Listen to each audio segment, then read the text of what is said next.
Bien, pues me toca presentar al primero de los ponentes, don Manuel Ramírez Sánchez, natural de Las Palmas de Gran Canaria, profesor titular de Ciencias y Técnicas Historiográficas de la Universidad de Las Palmas de Gran Canaria, donde ejerce docencia desde el año 1993. Son varias las líneas de investigación que tiene abiertas Manolo, ¿verdad?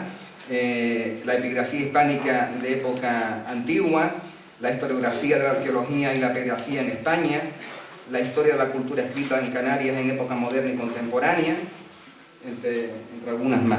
En total, pues, más de un centenar de obras publicadas, entre libros, capítulos de libros, artículos de revistas especializadas y comunicaciones presentadas en congresos nacionales e internacionales. Y en estos últimos días, pues,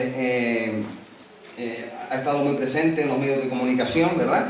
Porque, pues, el pasado día 20 presentó en la Casa de Colón su libro dedicado a los cementerios ingleses de Canarias con el título de Historias en la Piedra, las escrituras últimas en los cementerios ingleses de Canarias, presentado, como les acabo de decir, hace poquitos días.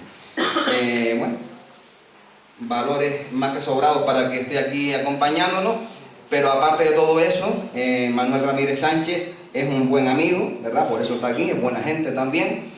Y tengo que decirles, pues, que ya personalmente que fue mi tutor de tesis doctoral, ¿verdad? Y eso, un magnífico amigo, una persona que siempre ha estado apoyándome en todo. Y por todas esas razones, pues aquí nos está acompañando. El título de su conferencia, Los cementerios ingleses de Canarias, una huella poco conocida de la presencia británica en las islas. Les recuerdo al ponente que tiene entre 40 y 45 minutos, ¿verdad? Yo cuando pase ese tiempo haré una seña con el brazo y a partir de ahí pues abrirá una trampilla justo aquí debajo. Pues Manolo, cuando quiera. Muchas gracias. Déjame una botita de agua por si me añuro. Bien.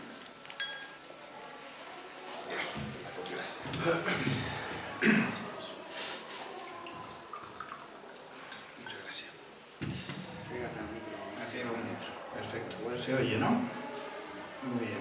Bueno, pues muchas gracias a Gustavo por la presentación y quisiera empezar agradeciendo al Ayuntamiento de Teror, representado aquí por su alcalde Gonzalo Rosario y por el concejal de Cultura, Festejos Municipales y Patrimonio Histórico Enox Acosta Santana por la invitación a participar en estas jornadas, las 13ª ya. No muchos ayuntamientos en Canarias tienen concejalía de patrimonio histórico, pero siempre ha tenido entre sus áreas estratégicas la defensa de sus valores patrimoniales. Y eso dice mucho de este ayuntamiento y de Teror, y de los terorenses, evidentemente, porque el patrimonio es algo que no nos pertenece, es algo que hemos heredado y que estamos obligados a pasar a la siguiente generación. A nadie se le ocurre heredar un patrimonio y enajenarlo, venderlo y vivir a cuerpo de rey y dejar a los que vienen detrás sin nada, porque eso no lo hicieron con nosotros los que nos antecedieron en la vida. Y esa es la reflexión que siempre hacemos los historiadores a nuestros estudiantes cuando los formamos. Uno de los valores más importantes que tiene, una de las responsabilidades sociales más importantes del historiador, es hacer ver a la sociedad que tienen una serie de valores patrimoniales que deben proteger y salvaguardar para las generaciones futuras. Y yo creo que Teror siempre ha apostado por ello, y el hecho de que estas jornadas sigan año tras año avanzando, pues es algo que nos alegra mucho a los historiadores. Hablar de cementerios en esta sociedad actual, contemporánea, en la cual negamos todo, hasta la existencia de la memoria. Vivimos en una sociedad actual donde la memoria tiene poco valor, vivimos en el presente continuo, lo pasado casi no importa, y a veces hasta negamos la propia existencia de la muerte. No hay cosa más natural que morirse, porque de hecho todos los que estamos aquí, llegado el momento, pues dejaremos de estar entre los vivos y pasaremos a ese plano, a esa otra realidad que es la vida más allá de la muerte para los que tienen creencias más o menos profundas. Estudiar la muerte desde una perspectiva histórica nos lleva a retrotraernos a cómo nuestros antepasados veían ese trance. En el mundo contemporáneo se produce un cambio con respecto a la mentalidad del antiguo régimen y sobre todo a comienzos del siglo XIX. En el mundo anglosajón coincide además con una época muy importante de su historia, que es la época victoriana. Explicar eso hoy en día no es fácil, porque, por ejemplo, cuando alguien ve este cuadro que está en la Tate Britain en Londres, de una mujer de época victoriana, de un pintor rafaelista muy famoso, Bowler, la duda, ¿pueden estos huesos secos vivir? Pues eso es una referencia extraída de la profecía de Ezequiel del Antiguo Testamento. No es fácil hoy en día explicar este tipo de cosas porque la cultura que se ha perdido en el camino es importante, también en el mundo británico. Pero desde la perspectiva patrimonial, visitar un cementerio nos evoca reflexiones personales acerca de nuestro propio futuro, pero también de algo tan fundamental como es rendir memoria a los que nos antecedieron. Y esa es la función principal de los cementerios. Los cementerios son espacios de memoria, de dolor evidentemente. Cuando alguien fallece, un ser querido, un padre, un hermano, lo peor de todo, un hijo, pues evidentemente un cementerio es un lugar donde expresar el luto. Pero pasado ese luto, son espacios de memoria, donde las personas que han tenido los recursos suficientes han dejado su nombre escrito en una lápida, en un monumento, para recuerdo de las generaciones futuras. Y aquellos que no han tenido la suerte de disponer de esos recursos, pues yacen en sepulturas comunes, fosas, etcétera, sin nombre, con menos memoria, evidentemente. A los historiadores, pues esos espacios nos permite hacer eso que tanto nos gusta, que es una historia de la escritura, de la historia social de la cultura escrita, pero también una historia de las mentalidades, porque nos está evocando cómo eran las sociedades pretéritas y nos permite hacer pues eso que llamamos la historia social o la historia de las mentalidades. Cementerios patrimoniales bellísimos, los tenemos repartidos por todo el mundo y al final de mi intervención hablaré un poco de la importancia que tiene como un bien, incluso desde el punto de vista turístico, ¿no? Las rutas turísticas de cementerios, etc. Aquí tienen dos imágenes, por un lado aquí el cementerio inglés de Funchal en Madeira y aquí arriba el de Lisboa, que hace unos años visité, animado por un antiguo alumno que estaba aquí, Vicente Benítez, que me animó a que lo visitara y la verdad que es precioso. Yo soy de esas personas que cuando visita una ciudad va al cementerio, sobre todo cuando es una ciudad que tiene un patrimonio mobiliario. Esta ciudad del 19, imponente, esta ciudad burguesas con grandes calles comerciales, edificios imponentes, modernistas, etc. Siempre me llama la atención ir al cementerio porque lo que voy a encontrar allí son las viviendas para siempre de esas familias que se construyeron sus grandes casas dentro de las ciudades. Y francamente tenemos magníficos ejemplos en Francia, en el Reino Unido, también en Alemania, en España tenemos muy buenos ejemplos. ¿Y nuestros cementerios patrimoniales qué son? Bueno, pues nuestros cementerios patrimoniales no son comparables con eso, en algunas cosas, en otros sí, pero francamente son nuestros cementerios patrimoniales y solo por eso, porque son los nuestros, los que están aquí en nuestro archipiélago, merecen todo nuestro esfuerzo por conservarlos y llevarlos a las generaciones siguientes. Pero claro, los cementerios son espacios que siguen en uso. Un cementerio es un lugar donde fallecen personas hoy y son enterradas en lugares donde a lo mejor hace 150 años yacía otra persona, porque son espacios que están utilizándose desde hace ya 200 años. Entonces el mayor problema que tenemos desde la perspectiva patrimonial es que hay losas, monumentos, sepulcros que no son propiedad municipal, son propiedades familiares. Entonces en la medida que se pueda salvaguardar, recuperar, documentar esos testimonios, pues estamos dejando un legado para los historiadores del futuro y para las sociedades futuras. Los cementerios, porque vivimos en la sociedad en la que vivimos, generalmente están en un plano muy secundario y solamente en torno a la festividad de Todos los Santos empezamos a acordarnos de que existen, los aceptamos para la visita de los familiares, aparecen en la prensa y a veces aparecen noticias que son alarmantes porque nos están hablando de cementerios que están descuidados, cementerios que están olvidados. Ya lo veremos más adelante, hay cementerios incluso que siendo bienes de interés cultural han sufrido ataques de vandalismo y están en una situación muy grave de conservación. Particularmente, por ejemplo, el cementerio de San Rafael y San Roque, el protestante de Santa Cruz de Tenerife, ¿no? Que es un bien de interés cultural, como decía antes Gustavo, desde hace ya unos años. ¿Cuántos cementerios históricos tenemos en Canarias? Pues tenemos una docena de cementerios que podemos calificar como cementerios históricos. Del total de más de 170 cementerios que hay repartidos en todo el archipiélago. Y de ellos, pues media docena tienen la máxima categoría de protección que concede la Ley de Patrimonio Histórico, bien de interés cultural con categoría de monumento. Por ejemplo, en Gran Canaria tenemos el primero de todos los cementerios canarios que tuvo esa protección, el cementerio de San Bartolomé de Tirajana, Tenemos el cementerio católico de Vegueta y el cementerio protestante, el cementerio inglés del Paseo de San José. Tenemos 3 en Gran Canaria con esa protección. Y están repartidos, como ven, prácticamente en las 2 islas centrales, Tenerife y Gran Canaria. Ha habido cementerios que se iniciaron los procedimientos para su protección en Lanzarote y Fuerteventura en los años 90 del siglo pasado, pero los expedientes no prosperaron. ¿Por qué? Pues porque algunos de estos cementerios están en zonas de expansión de las ciudades, de gran valor inmobiliario para futuros centros comerciales, viviendas, etc. Y este fenómeno, que lo podemos ver en breve en estas islas, ya ha pasado en otros lugares en España. Pensemos que hay cementerios ingleses que han desaparecido en España, el de Cádiz, el de Santander, y donde antes estaban esos cementerios, pues ahora hay viviendas, centros comerciales, jardines. O sea, el mayor problema que tenemos para la conservación de estos espacios, como decía antes el alcalde, es conocerlos, valorarlos, y solamente cuando demos ese paso podemos estar en disposición de poderlos proteger. Pero cuando la ciudadanía ignora lo que tiene, pues la posibilidad de que eso se proteja pues son difíciles. Y yo esta intervención aquí la voy a centrar en esos cementerios más desconocidos en Canarias, que son los cementerios ingleses, ¿no? Por diversas razones, pero las principales es que, como son precisamente cementerios protestantes, pues ni siquiera los visitamos cuando vamos a enterrar a un familiar, ¿no? Los ingleses han sido bien conocidos, estudiados en la historiografía canaria. Una de las líneas de investigación más fructíferas en las últimas décadas ha sido el estudio de los británicos, desde muchas perspectivas. Los ingleses y el turismo, los ingleses como entes importantes en lo que es el comercio insular, en el desarrollo de los puertos, los ingleses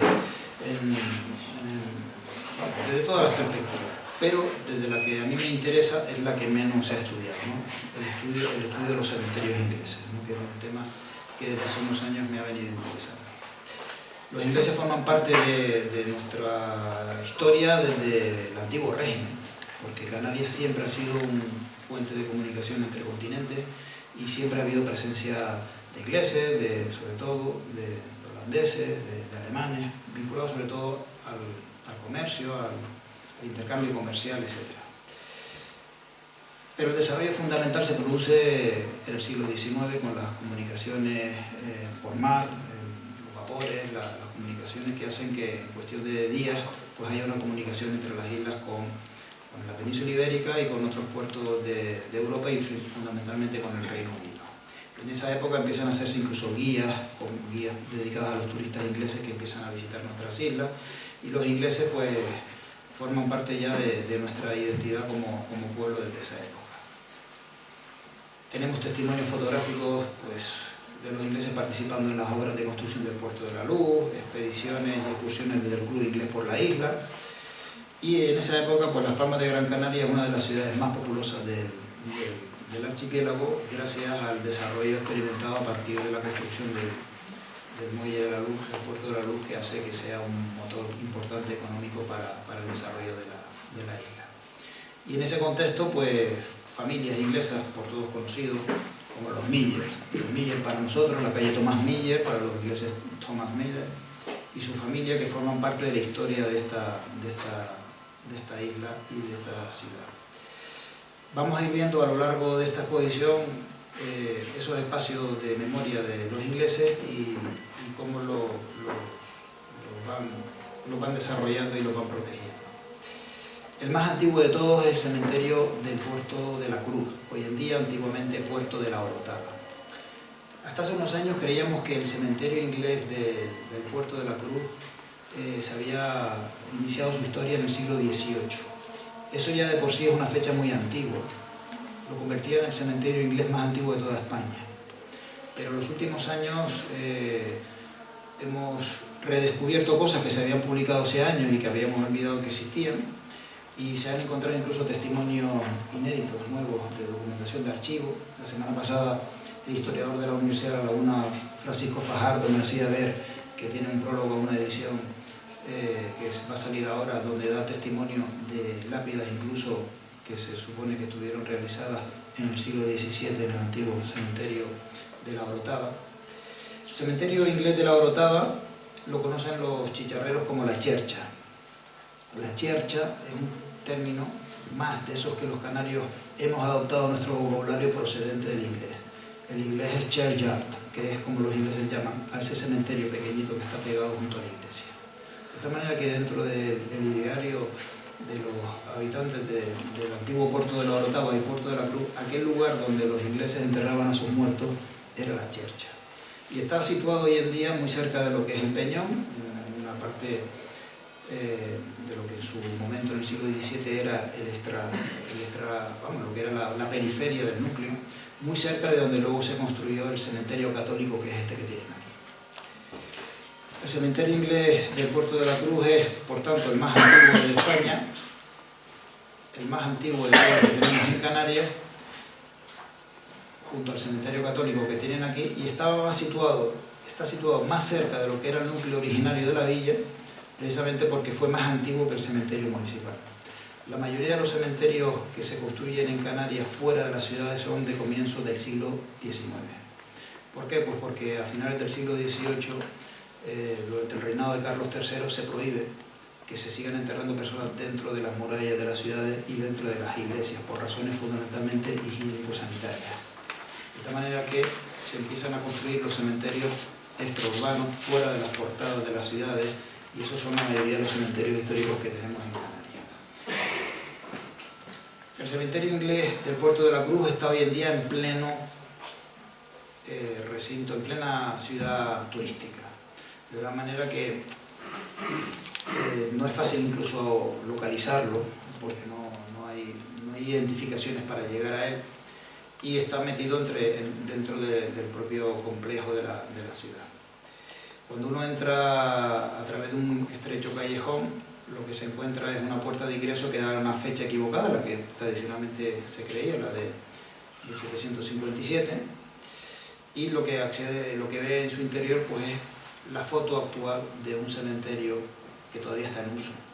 Y es una foto además un tanto atípica, porque el cementerio inglés del puerto de la Cruz es el único cementerio inglés que yo conozco que tiene nichos. Una de las características que diferencia los cementerios protestantes de los cementerios católicos es que ellos inhuman, entierran inhumus en la tierra, y no gustan de los nichos que son tan frecuentes en el mundo católico, no solamente en España, sino en todo cualquier país mediterráneo, Portugal, Italia, etc. Vemos nichos en todos los cementerios católicos. En cambio, a los protestantes les gusta inhumar. Y francamente, ¿por qué el cementerio inglés del puerto de la Cruz tiene nichos? Pues por una razón muy sencilla, y es que no ha podido crecer, no ha podido expandirse, porque ya la urbanización estaba construida, así que han tenido que ingeniársela para poder seguir encontrando espacio. Incluso amortizando sepulturas antiguas de finales del siglo XIX, que se han perdido para la construcción de esos nichos que rodean todo el perímetro del edificio. Tienen un valor interesante, y es que todavía está en uso. Al estar en uso, todavía hay personas que siguen yendo a poner flores, a rezar por sus difuntos, y eso hace que el cementerio esté vivo, ¿no? Como suelo decir yo, que es un término un poco singular, ¿no? Hablar de cementerios vivos, pero es que los cementerios, si siguen utilizándose, están vivos, y el problema de los cementerios es que dejen de utilizarse y entonces ya entran en un periodo que puede ser incluso previo a su destrucción como tal. La parte más antigua del cementerio está concentrada en el extremo este, y ahí se conservan sepulturas muy interesantes del siglo XIX. Las más antiguas son losas de basalto hechas por labrantes locales, en unos casos escritas en español, aunque los nombres de los difuntos son ingleses, y en otros casos, en la mayoría, escritas en inglés. Una de las cosas más interesantes de los cementerios ingleses, que los hacen unos espacios singulares para nosotros, es que los monumentos funerarios no son como los que nosotros encontramos en nuestros cementerios, son diferentes. Son diferentes porque son tipologías monumentales que no encontramos en los cementerios católicos, y en muchos casos incluso traídos directamente del Reino Unido. En unos casos porque muchos de los que están aquí, muchas de las personas que yacen aquí, eran personas que vinieron a Canarias para curarse de alguna enfermedad en alguno de estos hoteles balnearios. Piensen que el turismo del siglo XIX en Canarias es un turismo de salud, no un turismo de ocio como el que tenemos hoy en día de sol y playa, un turismo más de tipo higiénico, sanitario, y muchas de estas personas que venían aquí enfermas de tuberculosis, etcétera, pues no llegaron a estar lo suficientemente bien como para irse y se quedaron aquí para siempre. Sus familiares que vivían en el Reino Unido, pasado unos meses, unos años, enviaban aquí un monumento encargado en la localidad natal para que ese hijo, ese primo, ese hermano que estaba enterrado muy lejos de la tierra que lo había visto nacer, estuviera sepultado en un monumento igual que el que tenía su padre, el que tenía su hermano o el que tenía su madre. Entonces eso nos está trasladando a un mundo de mentalidad. nos está diciendo que esas personas querían que sus hijos estuvieran en unos espacios que fueran lo más cercano posible a esos espacios originales. Y esto nos traslada también al mundo de la mentalidad religiosa. Pensemos que estos protestantes yacen en un país ultracatólico como es España, donde la cuestión religiosa y las luchas de religión del antiguo régimen todavía no habían sido olvidadas. En esta época los ingleses no pueden hacer manifestaciones públicas de su fe protestante. Los entierros tienen que ser muy discretos, no se pueden hacer, están prohibidos terminantemente por la autoridad hacer entierros y cortejos fúnebres por las calles como si fueran católicos.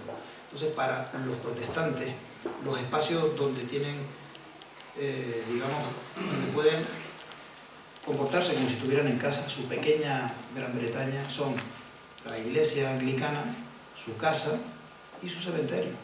De tal manera que estos espacios son posiblemente, desde el punto de vista material, los espacios tangibles menos alterados que podamos encontrar dentro de las urbes de lo que eran esos espacios que construyeron los ingleses, porque sus hoteles ahora tienen otros usos, sus almacenes y tinglados algunos ya ni existen. Entonces el cementerio en cambio permanece prácticamente pues como ellos quisieron que fueran y con los propios monumentos in situ, ¿no?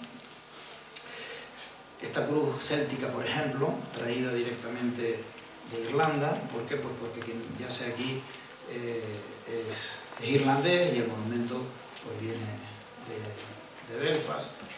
Esta otra cruz céltica, pero de estilo modernista, hecha por un arquitecto, Kitty, que es uno de los arquitectos más notables de Escocia y que ignorábamos que tuviera una obra en un cementerio en Canarias.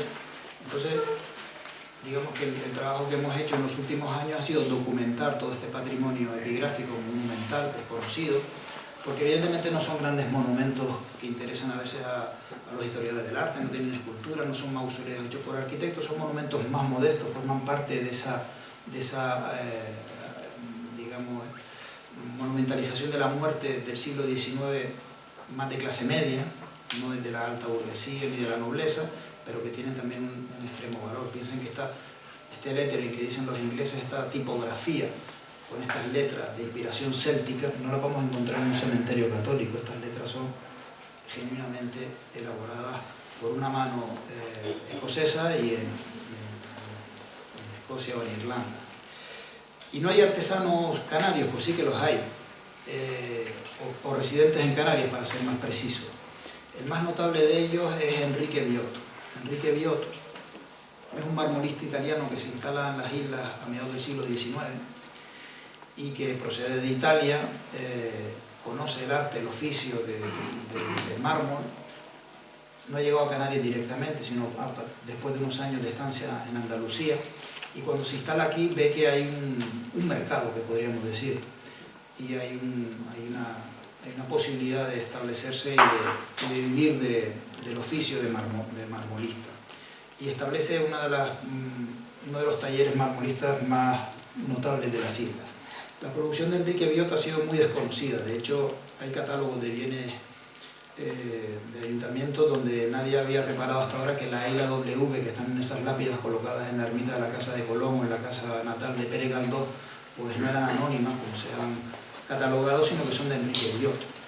Enrique Biotto, que va a tener unos hijos que van a seguir el oficio y que pasado un tiempo, un nieto va a ser alcalde de Las Palmas de Gran Canaria, lo cual nos está dando también un buen ejemplo de cómo Canarias siempre ha sido un lugar donde todos los que han venido y han visto aquí un lugar para vivir, pues han terminado formando parte de la propia historia de esta región. Enrique Biotto va a elaborar unos monumentos notables desde el punto de vista del diseño, con unas inscripciones notables en su ejecución, imitando los modelos de letras antiguas romanas, y va a ser el marmolista predilecto para aquellos ingleses que, por las razones que fueran, incluso económicas, en vez de traer los monumentos del Reino Unido, van a encargarle a él los trabajos.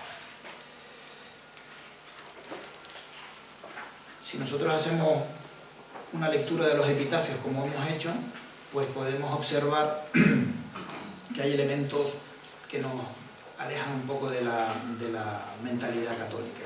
Sobre todo las referencias continuas a fragmentos, versículos de la Biblia. Los protestantes leen la Biblia de continuo, es el libro de cabecera que tienen en casa, conocen los versículos, y en muchas inscripciones van a aparecer esas referencias bíblicas, cosa que no aparecen en los cementerios católicos, salvo casos muy contados. Y cuando no son referencias de la Biblia, pues encontramos himnos que se cantan en las iglesias, en los oficios, y que se reproducen en los monumentos.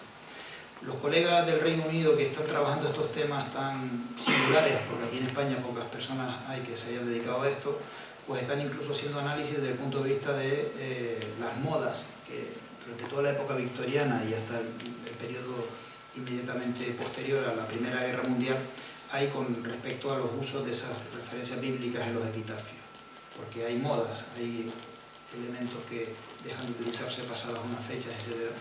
Y hay un camino muy interesante para seguir trabajando nosotros en el futuro, ahora que hemos hecho el catálogo de todas las inscripciones de los 3 cementerios ingleses de Canarias. Y en los cementerios ingleses, como en el de la Chercha, pues a veces encontramos a personas que no son inglesas.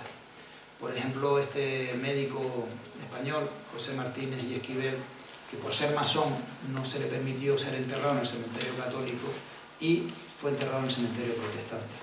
Esto originó un pleito importantísimo con la comunidad británica, porque claro, los católicos no querían que fuera enterrado en sagrado, como decían ellos, por ser masón, pero los británicos decían que ellos también enterraban en sagrado y que por el hecho de que fuera masón no tenía por qué estar enterrado. Esto originó unas fricciones entre los protestantes y los católicos en el siglo XIX.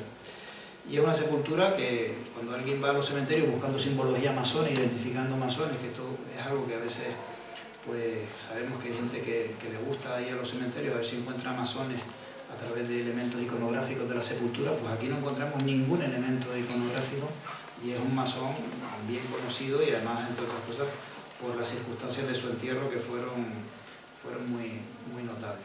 Y a veces encontramos monumentos tan interesantes como este, hecho una lápida hecha en hierro fundido, con letras de molde, que es uno de los pocos ejemplos de este tipo de soporte que encontramos en Canarias. Bueno, tampoco como que es el único que hemos encontrado en uno de los cementerios ingleses. O esta otra lápida de cabecera semicircular de estilo neoclásico, procedente de uno de los talleres más conocidos de París del siglo XIX, del entorno de Père Lachaise, ¿no? Claro, las marcas de los talleres están en los laterales, en sitios poco, digamos, discretos, ¿no? Los marmolistas no firman con un tipo de letra del mismo tamaño que el nombre del difunto, sino en un tamaño más pequeño, generalmente en un lateral, en la parte inferior izquierda, y esas huellas de los talleres pues nos interesan a nosotros para ver pues cómo hay monumentos que son traídos desde Suiza, traídos desde Alemania, traídos desde Irlanda, como les decía. Cuando encontramos un monumento de granito, de diorita, de granito negro, la mayoría de las veces son alemanes. A los alemanes les encanta más que el mármol, el granito negro, la diorita, una piedra muy dura. Y algunos de ellos son tan hermosos como este que tienen aquí, pero sobre todo les gustan las letras góticas, eso ya lo sabemos.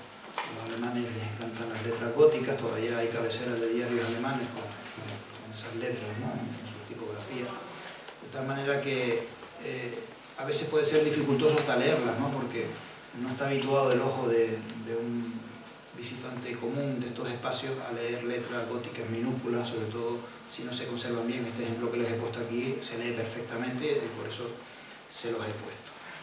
Por tanto, el cementerio inglés del Puerto de la Cruz es un magnífico ejemplo para explicar qué es un cementerio protestante y, paradójicamente, como les decía antes, todavía no se ha iniciado el expediente para que sea incubado como bien de interés cultural con categoría de monumento, que sería de desear que en breve se iniciara.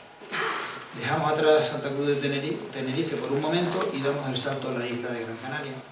Y tenemos aquí uno de los planos más antiguos del siglo XIX, 1883, y si se fijan, bueno, no lo pueden ver porque la pantalla es pequeñita, pero yo se los marco con la flecha. Aquí tenemos el cementerio de Vegueta, en medio de la Vega de San José, junto a las Plataneras, en este espacio que a comienzos del siglo XIX se acondiciona como cementerio, primero para cumplir la ley y segundo porque hay unas mortalidades importantes con las epidemias de cólera, etcétera, y ya no hay que buscar un espacio extramuro y se acondiciona aquí el cementerio católico. ¿Y dónde está el cementerio de San José? Pues el cementerio de San José se coloca aquí en las laderas, alejadísimo del cementerio católico. ¿Por qué? Pues porque han tenido que estar varios años la comunidad británica hasta que han conseguido que les permitan instalar en un cementerio para enterrar a sus muertos.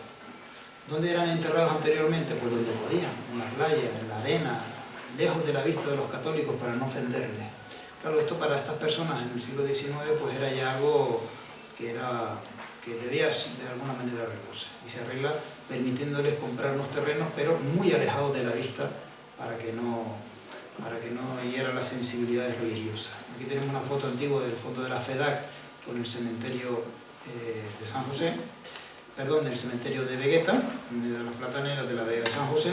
Y aquí tiene una foto aérea actual para que los que no conozcan dónde está el cementerio inglés, pues sepan dónde localizarlo. La ciudad fue creciendo, pues porque la carretera que comunicaba Las Palmas con el sur, saliendo de la portada por la puerta de San José, pues se convirtió en uno de los barrios del 19 de la ciudad, y el cementerio fue literalmente abrazado por el barrio, ¿no? De tal manera que es un cementerio que está en medio del núcleo. Este cementerio fue ampliado en diversas fases desde la primera mitad del siglo XIX hasta los primeros años del siglo XX, hasta que finalmente pues alcanzó su extensión actual. Es el cementerio inglés con más enterramientos de todo el archipiélago, entre otras cosas porque la comunidad británica en las Palmas de Gran Canaria era la más numerosa con respecto a la que existía en Tenerife. Estas fotos están sacadas de la tesis doctoral de la colega Isabel González Cruz de la Universidad de Las Palmas, que hizo un estudio sobre la presencia británica en las islas desde la perspectiva filológica, y son fotos que tienen un valor testimonial importante porque son de los años 90 del pasado siglo, y la fisonomía actual del cementerio, sobre todo en su interior, ha cambiado bastante, ¿no? Yo cuando conocí el cementerio inglés fue hace unos 15 años. Había terminado mi tesis en el 99 y tenía ganas de cambiar de tema, y entonces fui un día al cementerio inglés porque me habían dicho vale la pena que lo veas porque tú que te dedicas a las lápidas, ahí hay unas lápidas muy curiosas, y así fue como fui por primera vez, y la impresión primera que me llevé fue la verdad muy triste, porque me di cuenta de que era un cementerio que estaba muy abandonado y había lápidas estropeadas, rotas, y ese afán que tiene un historiador de documentar las cosas para que en el futuro alguien pueda saber que existieron, pues fue lo que me llevó a empezar a ir a tomar nota, a fotografiar. Estas son las fotos más antiguas que tengo con cámara digital, porque las más antiguas están hechas con cámara analógica. Y el estado del cementerio por aquellos años era bastante deplorable. ¿Por qué? Pues porque años atrás había fallecido el jardinero que lo mantenía, y aquellas flores que estaban recortadas, estaba mantenido, pues aquello ya se había convertido en un jardín salvaje, donde había partes del cementerio donde no era posible llegar porque todas las enredaderas del suelo y lo hacían difícil. Había sepulturas literalmente tapadas por toda la cal que había caído de los muros, de tal manera que el cementerio tenía un aspecto bastante triste. Esta era la imagen que yo me encontré de este ángulo, de la parte más antigua del cementerio, prácticamente desde la parte donde están enterrados los Miller y sus parientes, y comparen esta foto con la que solamente 6 años antes había sacado Isabel González Cruz en su tesis, y que ella me cedió. Si se fijan, la diferencia es importante. Este era un aspecto que tenía el cementerio en los años 80 que se parecía bastante al que podía haber tenido pues, en los años 80 del siglo XIX. Porque para un inglés un cementerio es un cementerio jardín, es un lugar donde hay flores que además tienen para ellos un simbolismo especial, donde hay árboles que significan algo más que tener hojas verdes y ser bonitos a la vista. Entonces, claro, el concepto de cementerio jardín lo hemos perdido en estos cementerios ingleses de Canarias, que ellos, los ingleses, cuando los desarrollaron, tenían claro que debían ser así. Por eso además colocaron listones de madera en las paredes para que las bugambillas y las enredaderas treparan por ellos y los muros quedaran ocultados por esas enredaderas. ¿Cuál es el problema de estos cementerios, y en particular del cementerio inglés de Las Palmas? Pues que a raíz de su incubación como bien de interés cultural en el año 2010, se hace una importante obra de restauración, que era absolutamente indispensable que se hiciera. El Cabildo de Gran Canaria ha invertido más de 100.000 euros en el mantenimiento de este cementerio histórico, cosa que no ha hecho, por ejemplo, el Cabildo de Tenerife con el cementerio protestante de Santa Cruz, que luego veremos. Pero claro, el precio que se pagó, ¿cuál fue? Pues el precio que se pagó es que se tomó la decisión, bajo mi modesto punto de vista equivocada, de arrancar toda la vegetación que había, todo el césped, todas las plantas, dejar 4 árboles que había, Y claro, ahora es, como digo yo cuando lo explico a la gente, un cementerio jardín inglés en un territorio casi desértico, donde antes había plantas y césped, ahora hay picón, donde antes había vegetación, ahora no hay nada. Entonces es un cementerio desde el punto de vista de lo que sería un cementerio inglés jardín bastante triste, ¿no? No sé si recuerdan la primera diapositiva que les puse antes del cementerio de Funchal, si alguna vez van a Madeira no dejen de visitarlo, porque allí todavía, claro, allí llueve más, aquello es mucho más verde y allí evidentemente es un cementerio jardín precioso, ¿no? El nuestro es mucho más triste. Si fuéramos capaces de invertir en jardinería y arreglarlo, sin duda luciría mucho mejor. Pero bueno, de la perspectiva de un historiador que le interesa la epigrafía, los monumentos, etcétera, pues lo bueno es que hemos conseguido mantenerlo al menos por muchos años. Y los monumentos son, desde la perspectiva de un historiador del arte, de la muerte, de la epigrafía, muy notable. El cementerio inglés de Las Palmas tiene distintas fases de construcción. La más antigua está justo a la entrada de los primeros años del siglo XIX y después se va creciendo hacia el oeste y hacia el sur. Aquí tienen diversas perspectivas y esta es la zona más antigua. Cuando uno entra por esta puerta, aquí está el núcleo de los Miller y sus familiares y esta es la parte más antigua. Y cuando uno sube al plano superior, pues lo que se encuentra después de esta zona que estaba destinada a sepulturas infantiles, pues la parte ya más moderna de la segunda mitad del siglo XIX. Los cementerios además van creciendo de manera cronológica, entonces siempre hay una parte originaria, una parte más antigua, y luego las sepulturas cronológicamente, conforme nos vamos alejando de esa zona más antigua, son más modernas, ¿no? Luego empieza, cuando ya el cementerio ha llegado a su expansión máxima, empiezan a amortizarse las sepulturas. Empezamos a ver cómo en zonas muy antiguas del cementerio aparecen personas que son enterradas pues hace pocas décadas, ¿no? Ese es el fenómeno habitual de los cementerios. Entonces, lo bueno para un historiador es documentar esos espacios, como les decía antes al inicio de la conferencia, antes de que esas sepulturas sean amortizadas, desaparezcan las losas, desaparezcan los monumentos porque se colocan otros más modernos, ¿no? Entre los británicos que financiaron de su propio bolsillo la compra de los terrenos y la construcción del cementerio, como no, estaban los Miller, que era una de las familias más pudientes desde el punto de vista económico. Tenían reservado para ellos una zona privada con una cancela de hierro traída directamente del Reino Unido. Todavía se conserva el nombre del fabricante y una verja, un caso único que tenemos en Canarias, de estas verjas que aparecen en muchos cementerios en el Reino Unido. Claro, esto que lo está estudiando más en el Reino Unido, pues esas personas que nosotros lo llamamos, o ellos se llaman a sí mismos arqueólogos industriales. Las personas que están estudiando esto en el Reino Unido lo están haciendo desde la perspectiva de la arqueología industrial.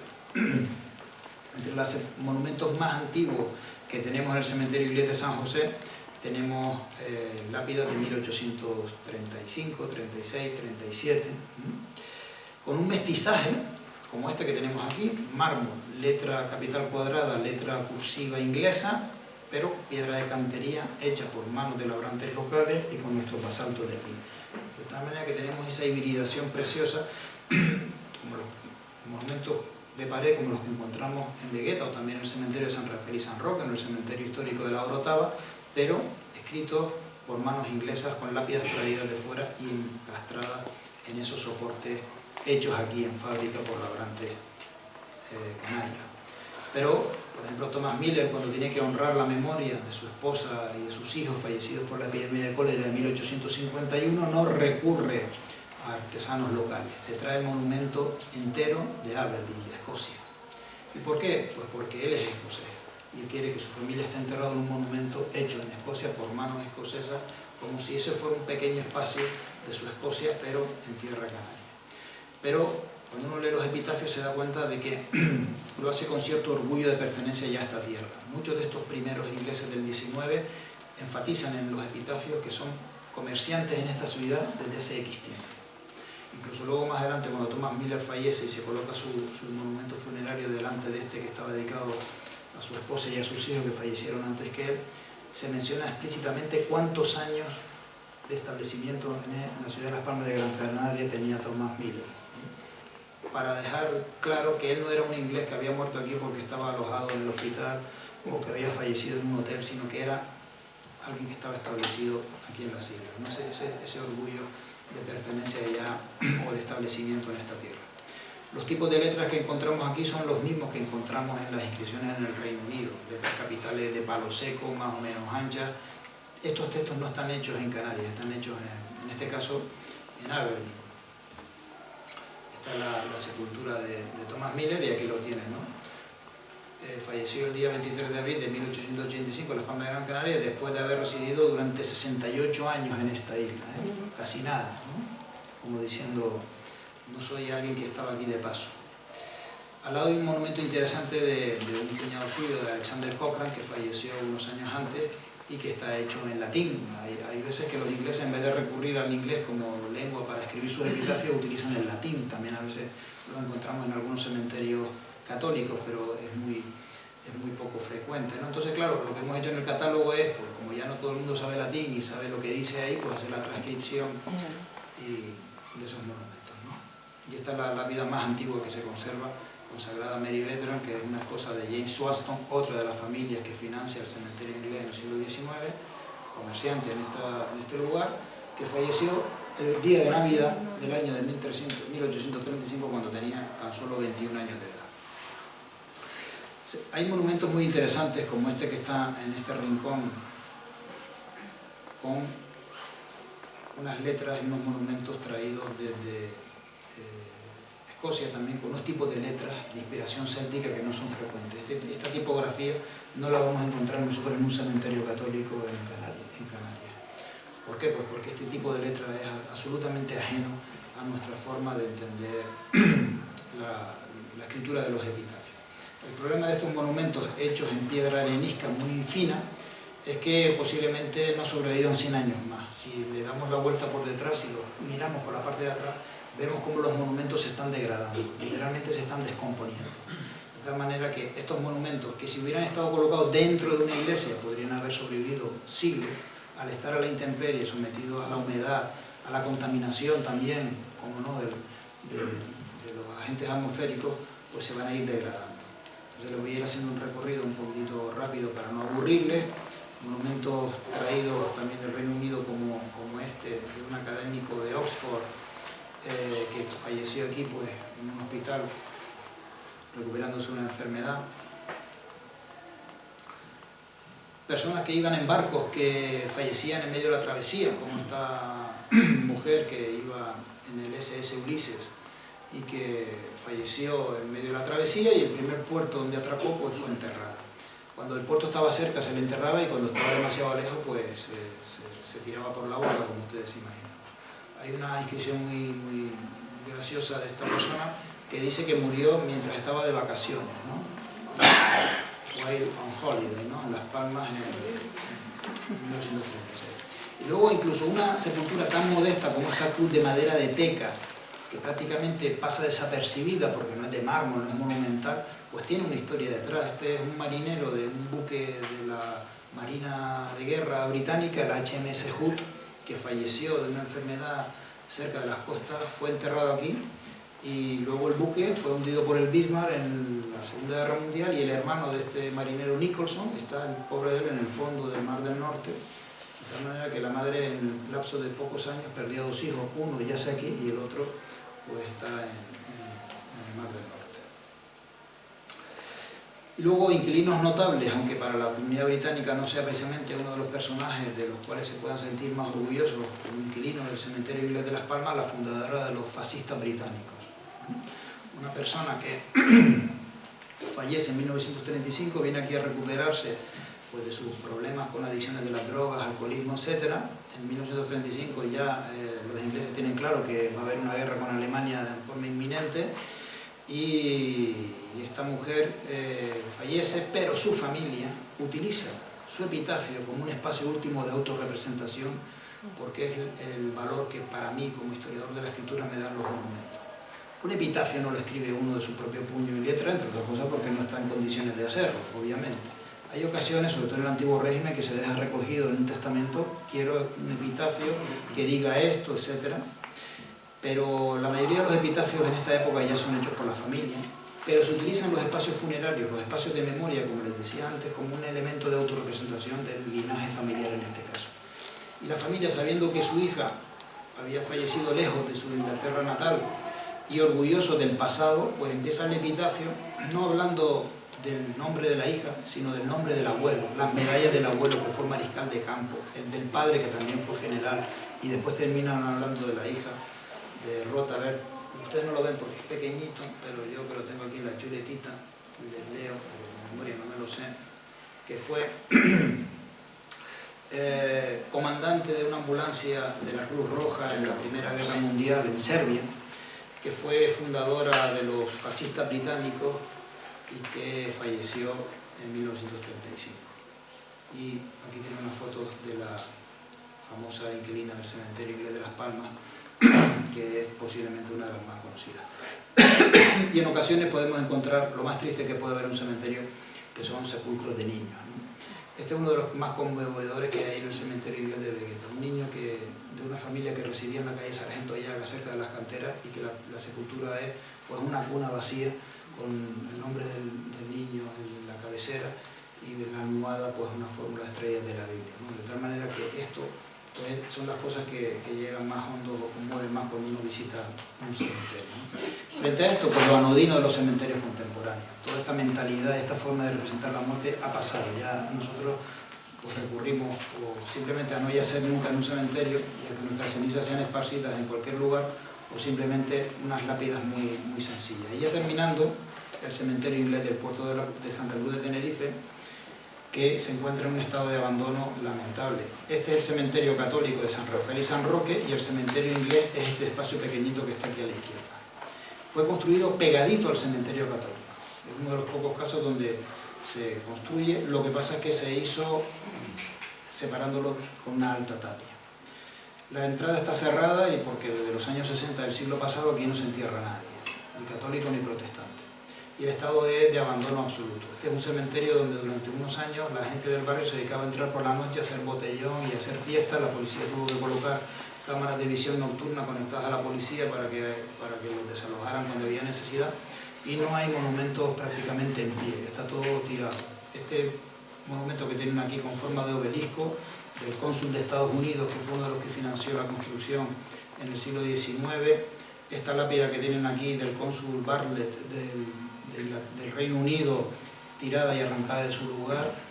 ¿Cómo era esto cuando lo construyeron? Por suerte se conservan las dos únicas fotografías antiguas que tenemos documentadas de cementerios ingleses del siglo XIX. Estas fotos son de aproximadamente 1888 y forman parte del archivo fotográfico de la FEDAC. La lápida que veíamos antes tumbada está aquí, rota, no sé si la ven con esta forma de cabecera recortada, es esta que está aquí colocada junto a la pared. Estas tres que están aquí se han perdido. Y aquí hay una lápida que hemos podido leer, aunque se conserva in situ. Ahora la verán cómo se conserva. Así era el cementerio en el siglo XIX, con pequeñas barandillas de hierro colocadas sobre el zócalo de piedra de cantería. No sabemos en qué fecha, pero todas las barandillas de hierro desaparecieron, me imagino que para ser reutilizadas y fundidas, de tal manera que lo único que queda es el óxido sobre los zócalos, y fotos como esta que nos dicen que todos aquellos agujeros y esos óxidos pertenecen a barandillas que han sido arrancadas. Y el gran problema es que muchas de esas inscripciones se han borrado, como esta que tienen aquí, tallada en piedra arenisca en el Reino Unido, traída y colocada, que no ha llegado hasta nosotros porque el paso del tiempo no nos permite leerlo. Pero gracias a las fotos que les enseñaba antes, hemos podido restituir la lectura. Y ya para terminar, pues la cantidad de talleres que hemos podido documentar en los cementerios ingleses de Canarias es abrumadora. Hay una representación de los principales talleres de marmoristas ingleses del Reino Unido, escoceses, de Liverpool, algunos locales. Entonces lo que hemos hecho es un inventario de todos esos fabricantes, de todos esos talleres. Y ya les digo, porque estoy también ya trabajando en el cementerio inglés de Funchal, que los que encontramos en Madeira son diferentes, con lo cual tenemos claramente cómo las rutas comerciales, los barcos van a diferentes puertos, a diferentes manos, y entonces se establecen rutas comerciales para los soportes también diferentes. Y aquí Enrique Biot, que era el que les explicaba antes. En aquella época era frecuente trabajar bajo catálogo, de tal manera que no solamente el marmolista anunciaba a su distinguida clientela que le habían llegado nuevos mármoles, y el que tenga enterrado a alguien que aproveche que en breve ya no tendré mármoles para hacer las lápidas, entonces se utilizaba este recurso de de llamada, pero muchas veces se utilizaban catálogos que existían y algunos de ellos se conservan en archivos donde las personas podían, bajo catálogo, escoger el soporte que querían y encargarlo en origen, con las dimensiones, los textos, de tal manera que había unos catálogos que hoy en día evidentemente existen, pero que quizás es difícil pensar que hace 150 años existían. Y ya terminando, que ya sé que estoy fuera del plazo, antes de que Gustavo me haga las indicaciones oportunas, les digo que el valor que pueden tener los cementerios hoy en día es su utilización como espacio de turismo, de ruta. Porque el día que Canarias tenga graves problemas de competitividad con otros destinos turísticos de sol y playa y tengamos que empezar a explicarle a nuestros turistas que tenemos algo diferente que ofrecer que otros destinos, a lo mejor va a ser interesante empezar a explicar a los que vienen de fuera que nosotros desde siempre hemos tenido personas de fuera residiendo aquí y que muchos de ellos nos acompañan desde que vinieron y que residen en nosotros. Entonces la manera de explicar cómo Canarias es un espacio intercultural donde hemos convivido católicos con protestantes de distintas confesiones y que esos cementerios siguen siendo cuidados y siguen siendo mantenidos y visitados, pues sería aprovechar para hacer una ruta de cementerios significativos o cementerios históricos en Canarias. Y un poco, yo creo que jornadas como estas pueden ser propicias para ir debatiendo sobre esto. En Europa hay 34 rutas culturales, la más conocida es el Camino de Santiago, pero también hay una ruta de Carlos V, etc. Bueno, pues una de las 34 rutas reconocidas por el Consejo de Europa son los cementerios históricos. Y hay una asociación europea de cementerios significativos que recoge 179 cementerios pertenecientes a 22 países que forman parte de esa ruta. En España muy pocos cementerios forman parte de esta ruta. El cementerio inglés de Málaga, el cementerio de Montjuïc y del Poblenou de Barcelona, son media docena. Pero si Canarias, que es un destino histórico de primera mano, se diera cuenta del interés que puede tener para nosotros poner en valor desde la perspectiva patrimonial, pero también turística, y ofrecer un producto turístico nuevo que sea explicarle a la gente la historia de Canarias a través de nuestros espacios, porque no hay mejor museo de historia en una ciudad en ocasiones que el propio cementerio, pues yo creo que es una ocasión que no deberíamos desaprovechar. Muchas gracias.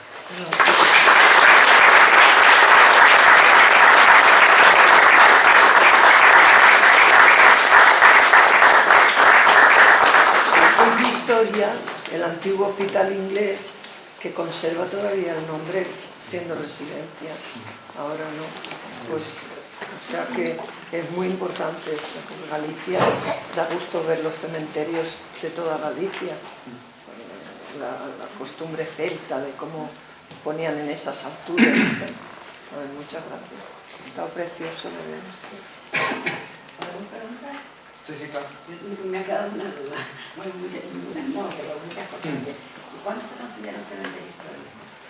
Pues un cementerio histórico, pues para nosotros historiadores, son sobre todo los cementerios que inician su historia a partir del siglo XIX, primeros años del siglo XIX. Un cementerio histórico, por ejemplo, es el de Teror, porque inicia su andadura de los más antiguos de la isla. El de San Bartolomé de Tirajana, el de Vegueta. Los cementerios más recientes, el cementerio del puerto que tenemos en Las Palmas, junto a la Minilla, pues eso evidentemente no es un cementerio histórico porque es muy reciente, ¿no? Pero un cementerio histórico es aquel que ya tiene pues más de un siglo de vida, 150 años, entre 150 y 200 años son la mayoría de los cementerios históricos.